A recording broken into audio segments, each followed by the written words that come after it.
right, last video of the day, and this will be short and sweet. We're just going to do a couple of examples together. So on the top of page 722, you have the definitions there of theoretical probability and experimental probability. And so all I want to just make sure I point out here is theoretical probability is based on uniform probability, meaning what should happen when conducting a probability experiment. What should happen? Experimental probability is based on relative frequency, what actually occurs when you do the experiment, actually. So theoretical, what should happen, what you should see. And then when you actually conduct the experiment, it's called experimental, and you get that outcome based on your experiment. Okay, so let's take a look. We're gonna, like I said, try a couple problems. So I'm gonna skip right to guided practice. We're gonna go to page 724. So it says you have a coin that is tossed 50 times and it lands on heads 28 times. Find the experimental probability and the theoretical probability of the coin landing on heads, and then compare the two. So let's talk about theoretical first. I'm just going to put a T to save some space here. And so we're talking about a coin. And since we're talking about a coin, we know there are two sides on a coin, two possible outcomes. And if it lands on heads, we know there's only one head on the coin, right? One head, one tail.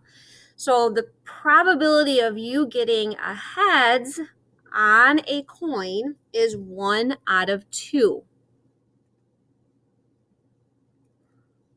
Heads, 1/2 or 50%, right? That's what should happen. Now, if you conduct the experiment, so I'm going to put E here, and you take that coin and you toss it 50 times in the air, and it lands on heads 28 times. What does that look like for your experiment? So what's the outcome of that? So 28 heads out of 50 tosses, right? So this is where you need your calculator. Go ahead and divide out 28 divided by 50. And hopefully when you do, you should see 56%. So 56% of the time on that experiment, heads appeared. So when we compare, what should happen is, again, we should get about 50% of the time heads. In our experiment with 50 tosses, we got 56%. We're pretty close, okay?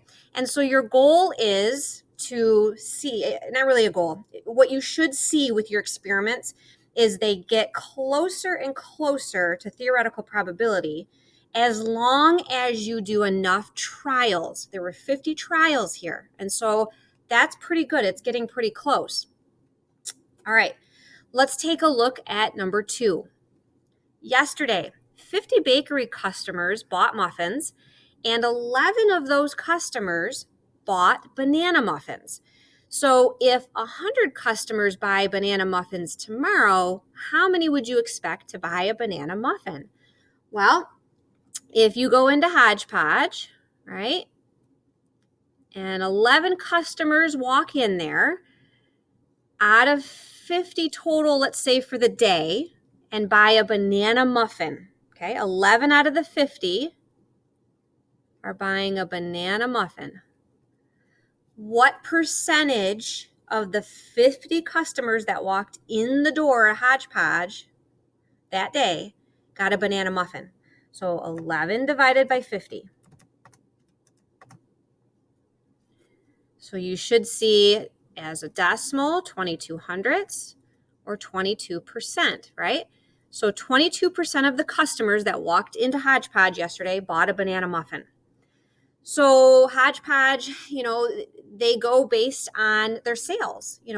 That's how they predict how much to make of everything. And so let's say they're assuming the next day is Saturday.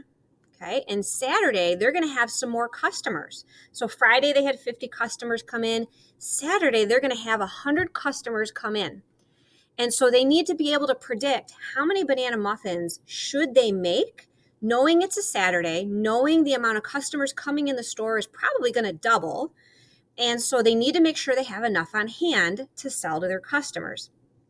Okay, so if 100 customers come in and we know the day before 11 were sold and we're doubling the amount of customers coming in, we're going from 50 to 100, you would have to assume then that this number is going to double, right?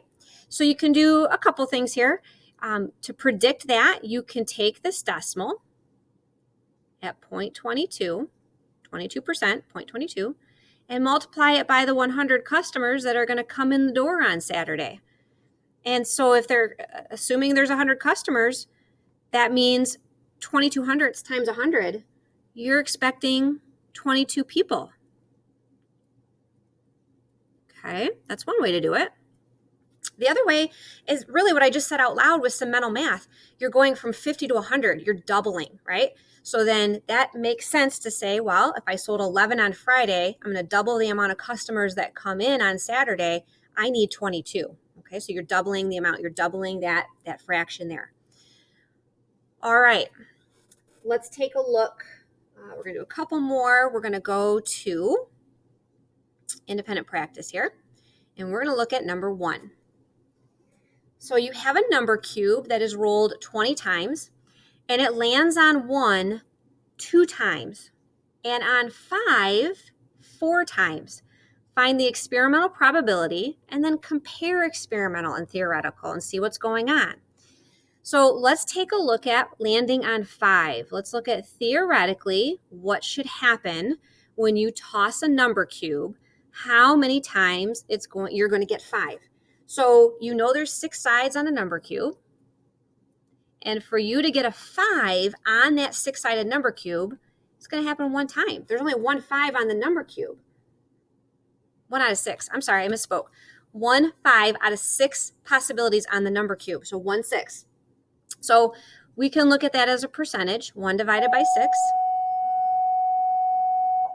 Sorry about that. And that's 0.17 or 17%. 17% of the time, you have the chance of landing on a 5 when you roll a 6-sided number cube. Okay, so let's look at experimentally what's happening. Experimentally, so I'm going to put an E. So if you toss it 20 times, that's your denominator because you're conducting the experiment. And it lands on 5, just coming back up here, 4 times.